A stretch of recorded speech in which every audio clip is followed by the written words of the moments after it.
Welcome to Toastmaster Time, the show that's got everybody talking. I'm Justin Paras, and I'm excited to be your host for tonight's episode. William Jennings Bryan was a politician, lawyer, and orator. He said, "The ability to speak effectively is an acquirement rather than a gift." Since 1924, Toastmasters International has inspired millions of men and women to acquire valuable communication skills through regular practice and evaluation in Toastmaster clubs all over the world. Just like in a regular Toastmasters meeting, we've got prepared speeches and evaluations lined up for you. So sit back, relax, and get ready to be inspired. Toastmaster Time starts right now. We're very honored and delighted to have Tracy Holmes from Island City Toastmasters as our evaluator for tonight's episode. Tracy, welcome to Toastmaster Time. Please share with our audience what's in store for tonight's episode. Thank you, Justin. Tonight, we have two very exciting speeches lined up. Our first speaker, Liubov, will share about how picking up a few pieces of trash turned into a mission and changed how she saw life. Our second speaker, Deborah, will share her personal journey of becoming an empty nester and the transformation that followed. Back to you, Justin. Thank you, Tracy, for that very nice overview. I'm super excited to hear tonight's speeches. Our first speaker tonight is Liubov Ananeva, who is also from Island City Toastmasters. She's working on the presentation mastery pathway. In Toastmasters, there are various pathways that members can choose depending on their communication and leadership goals. For example, there's the dynamic leadership pathway, the effective coaching pathway, and even the engaging humor pathway for those of you looking to exercise your funny bone. So again, Liubov is working on the presentation mastery pathway. She's working on a level 4 project where the objective is to manage a difficult audience. Maybe you've had to manage a difficult audience, or maybe you were actually part of the difficult audience. Today, Liubov is going to talk about a situation which started as picking up a few pieces of trash and how that turned into a mission that changed how she sees life. She'll share how small, simple actions can turn into something surprisingly meaningful, one piece of litter at a time. Liubov Ananeva, Mission Possible. Mission Possible, Liubov Ananeva. If your life were a movie, would you watch it? Would it be worth a $10 ticket and a bucket of popcorn? I asked myself once, honestly, no. A middle-aged woman who juggles bills, 2 kids, a husband, neighbors who love debating at 2 a.m. Where is the grand adventure, the secret mission, chasing a villain? The only person I chased was the delivery guy. He dropped my package at the wrong door again. Have you ever looked at your life and wondered, wait, really? This is my life? Wake up. Grab the phone, scroll Facebook, drag yourself out of the bed, cook breakfast, burn toast, hunt for missing socks, hope something, anything changes. Do you know that feeling? Every morning I walked my teenage son George to the bus stop. He didn't like it, which made it even better, but the sky was perfect blue, the grass Instagram green, and the whole picture looked like a screensaver. But something was off. Something was out of the picture, and something was garbage everywhere. Wrappers, cans, socks, disgusting. Every morning I grumbled. Why is this here? Who's supposed to clean this mess up? One day, George had enough. He looked at me and said, "If it bugs you that much, maybe you should clean this up." Excuse me. Did my own kid just turn into my life coach? What's next? He charges me $100 a session? I couldn't let that slide. I got home, took a grabber, a trash bag, and my ego outside. I cleaned up the bus stop, then the parking lot, then the whole block. I felt unstoppable. Hey, son, look at me. I'm a hero with a trash grabber. Was I like Tom Cruise? No. He saved the world by handing off planes. I saved my street in a PJ and Crocs. One of us was doing the real work. With every piece of trash I picked, I learned something new about my neighbors. I think I should charge them for my silence. But somewhere along the way, I learned something new about myself. Picking up trash gives me something I haven't felt in a while: fulfillment. Each soda can, stray sock, plastic bag isn't just garbage. It's a tiny victory. My small wins don't fix everything, but they give the day a point. They make my day meaningful. Turns out, joy lives in plain sight, right where you least expect it. And honestly, finding happiness in the everyday feels like mission impossible. For many of us, it is. Have you ever found joy in something ridiculous? One day, a car slowed down. "Thank you, ma'am." A stranger stopped by. "That's so nice of you." My neighbor waved. "I will join you." He never did, but hey, baby steps. That's when I realized that I wasn't just cleaning up trash. I was cleaning up my life. Not to save the world, not to impress anyone, just for peace, to sleep at night, to look outside and think, hey, this little corner of the world, I got this. And that is enough. Would I buy a ticket to my movie now? No. I don't need to watch it. I'm living it right here, right now. You? Thank you so much, Liubov, for that inspiring speech. Please come join me at the table for a brief interview. Thank you for coming on to Toastmaster Time. My pleasure. Great to have you. So I'm sure our audience at home is dying to know, how long have you been in Toastmasters? It's been quite a journey, 4 years long. 4 year long, so during the pandemic. Yes, absolutely. Okay. I joined in June 2021. Awesome. So in the past 4 years, what's been the most valuable skill that you've learned in your Toastmasters experience? That's a great question, Justin.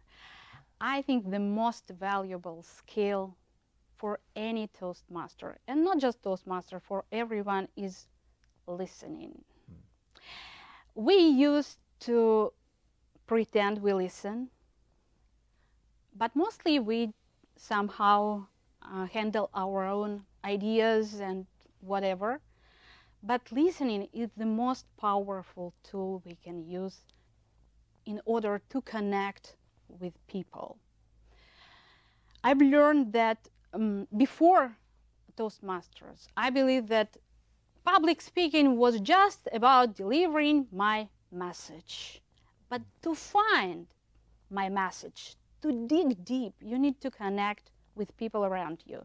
That's when you need to listen to your audience, to your fellow Toastmasters. And I believe listening even has made me a better spouse, because I used to interrupt my husband a lot. He doesn't like it, absolutely. But I do my best, and I would call it adding value. I love it. I can see another speech just in that listening topic. Yeah. So you got to come back and give a speech on that. Mm-hmm. Now, what's the biggest challenge that you've been able to overcome through your Toastmasters experience? Another great question. The biggest challenge for me was getting out of my own head. When I joined Toastmaster, I thought that everyone was born knowing how to deliver speeches. But then along the way, I realized that being a Toastmaster is not just being flawless. Being Toastmaster is about showing up and doing your best. Yes. That's how you learn. That's how you improve. So you need let yourself be real, be yourself, and that's how you become a real Toastmaster. Wow. Another great speech topic. You're just lining them up here. You have to come back. There's no way you cannot come back. Absolutely. All right. Well, thank you so much for coming. And now we're going to hear from your evaluator. All right, Tracy, we're looking forward to hearing your evaluation on Liubov's speech. Over to you. Thank you, Liubov, for your speech. That is very relatable. Most of us don't have these amazing life victories, but you made it so that we could do simple things to make meaning and purpose out of our lives. I found it effective that you used hand gestures and pointed to different parts of the room. You used humor. And now, like I said, it was very relatable.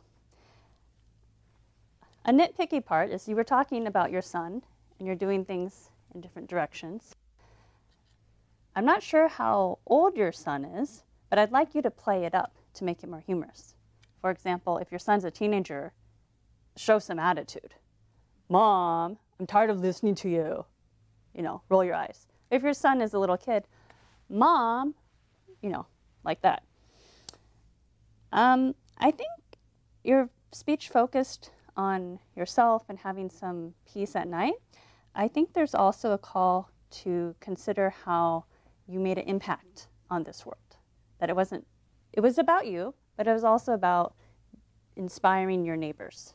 Just doing a little bit at a time to maybe be a catalyst for a cleaner environment, a catalyst for other people to say, hey, maybe I should pick up trash too. Which leads me to a point for the end of your speech, which is a call to action. Perhaps picking up trash isn't something everybody does or has the reason to do, but you could ask your audience, what's the problem that's making you grumble? And what's that piece of trash on the ground or that little thing? And what's the small little step you can do to solve it? Overall, you had a very effective speech, and I enjoyed listening to it. So back to you, Justin. Thank you so much, Tracy, for that evaluation.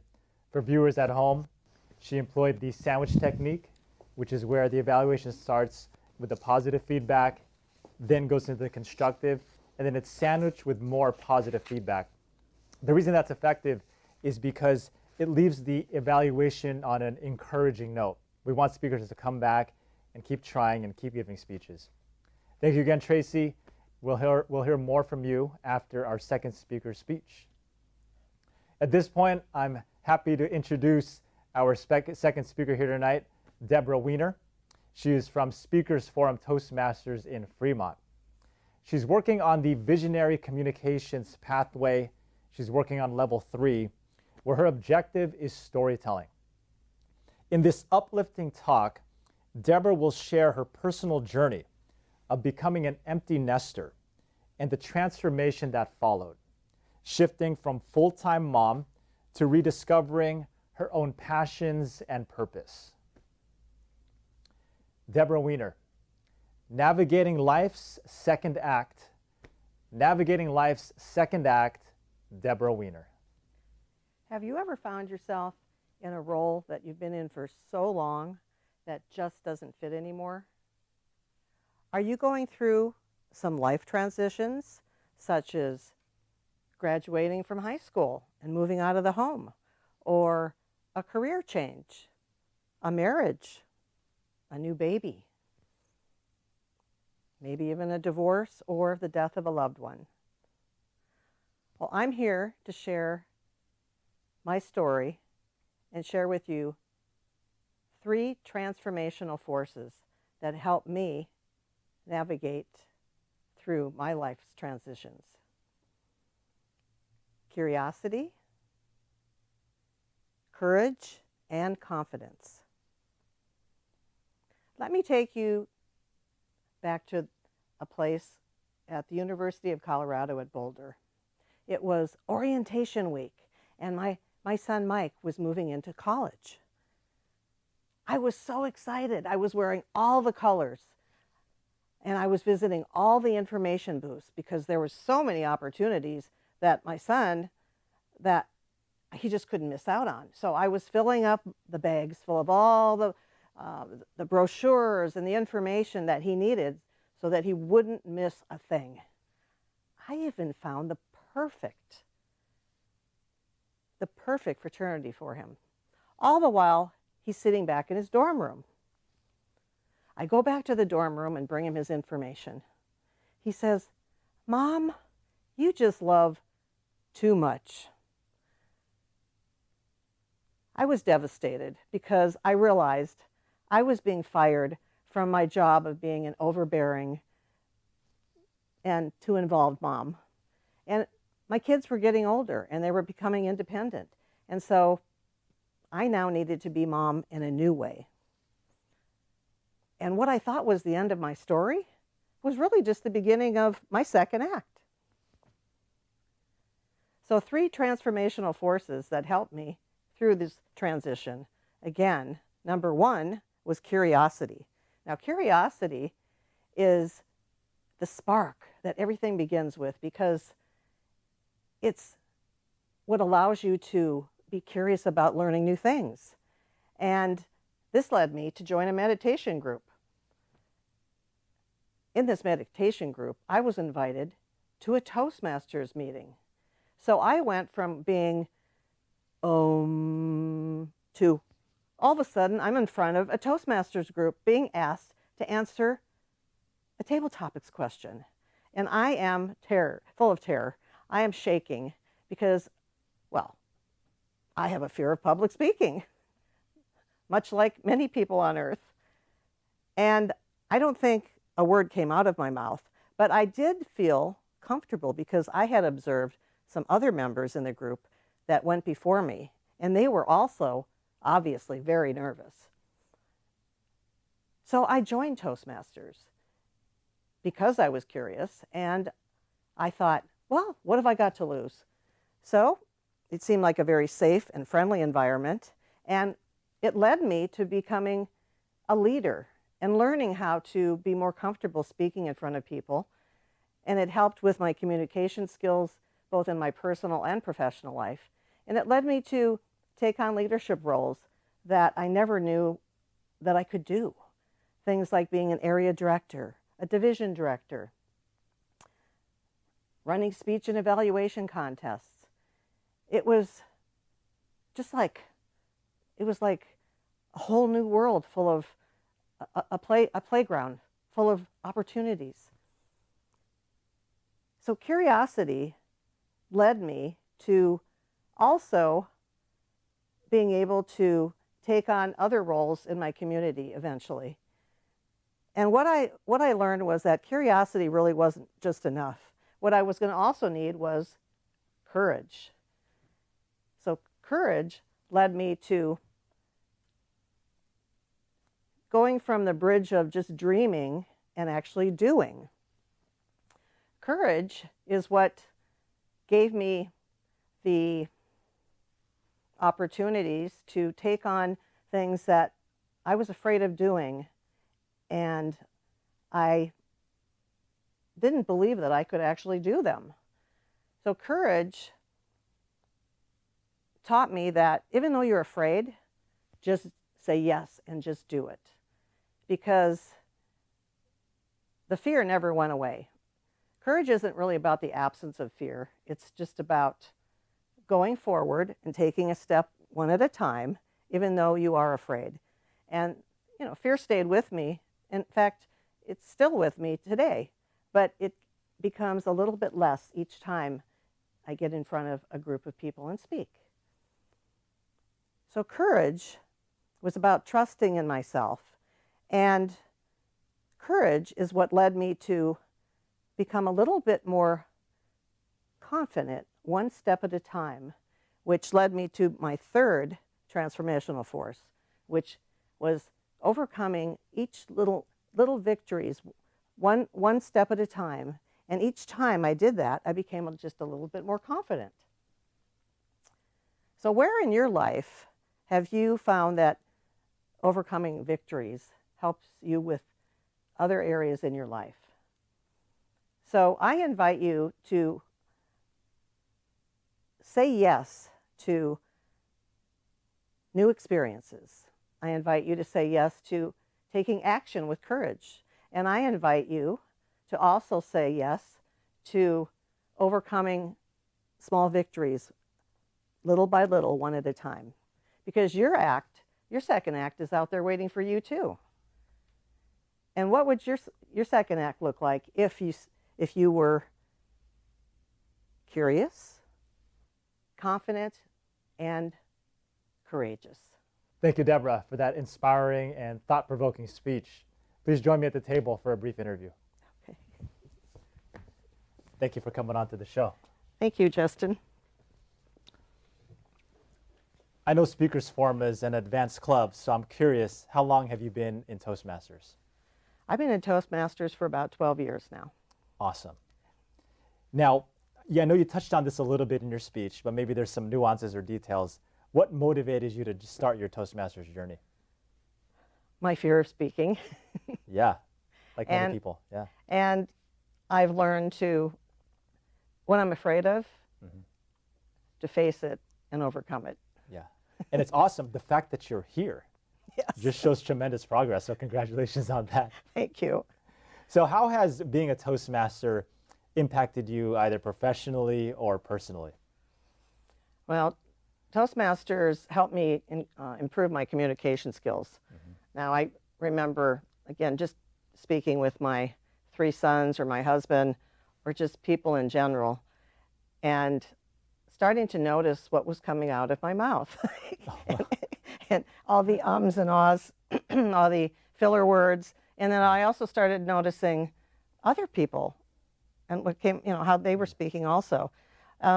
It's helped me not only improve my communication skills, but also my listening skills as well. Awesome, yeah. And it's helped me to become a better communicator and a better listener, and therefore become more confident. Sure. Yeah. We're very grateful and blessed in Toastmasters to have the all-counter role, right? Yes. Yeah. Well, it was a pleasure having you on the show. I know you came on as an evaluator before, and it's great to have you as a speaker, and we hope you come back to visit us again. Thank you. All right, so we're going to hear from your evaluator now. Okay. All right, Tracy, over to you for Deborah's evaluation. Deborah, thank you for your very relatable speech. I'd like to point out some things that you did well. First of all, you caught my attention with your title, Navigating Life's Second Act. I was very curious about what that second act would be. Well, that leads me to my second point. You had great structure. There were 3 words and 3 points, and you kept us going. Curiosity, courage, and confidence. And they related to each other. You opened up your speech with a lot of descriptive words and language describing your son's move-in date. You did a great job in your section on curiosity with selling Toastmasters. And please, who would not benefit from being part of Toastmasters? Okay, so let's go on to a few ideas that might make your speech even more engaging. When you went and got all of the pamphlets and brought it back to your son, you said, "I was being an overbearing parent. I have a word for you, or a phrase for you. It's called helicopter mom." You can incorporate that. Relate to a younger audience. Also, your sense of, "You have to know everything. I don't want you to miss anything at all, ever, ever, ever, ever." You could speed up your words. And there's a phrase called FOMO, fear of missing out. Perhaps in your speech, your son can tell you that. I'm wondering, since you're talking about curiosity, if you can demonstrate it for us in your speech. For example, you had all these ideas about what your son should be involved in. Did you get curious and say, "Well, this is what I don't want you to miss out on. What are you interested in?" As you did these different leadership activities in Toastmasters, and you had courage, and you gained confidence, and you moved forward anyways, perhaps you could also incorporate a little bit of resilience and humility of, oh, curiosity, I don't know everything. And you gave your first table topic, and you didn't do super well, but you were resilient. You moved forward anyways. You had faith you could do better. Finally, at the end of your speech, you said curiosity, confidence, and courage. But that wasn't the order you spoke about them in, and they related to each other in sequence. So make sure you say curiosity, courage, and confidence. Overall, very relatable speech, valid points, and well done. Back to you, Justin. Thank you, Tracy, for that evaluation. It was positive, constructive, specific, and encouraging. All right, I know you wish you could hear more speeches, but unfortunately, that's all the time we've got for tonight's episode. Thank you so much for watching. To view past episodes of Toastmaster Time, please check out our YouTube page at the link below. Toastmaster Time is sponsored by District 57 Toastmasters. For more information on this amazing district, be sure to check out d57tm.org. And for general information on Toastmasters, including where you can find a club near you, more information on the pathways, and free public speaking tips, make sure to visit toastmasters.org. I want to thank our wonderful speakers, Liubov and Deborah, for sharing their stories here tonight, and of course to Tracy for providing those evaluations. And I can't end the show without thanking our wonderful staff and all the volunteers here at the Mid-Peninsula Media Center. Thank you for your time, your dedication, and sharing your expertise with all of us here. On behalf of all of us at Toastmaster Time, I want to encourage you to keep on speaking and letting your voice be heard. Have a great evening, everybody. Good job.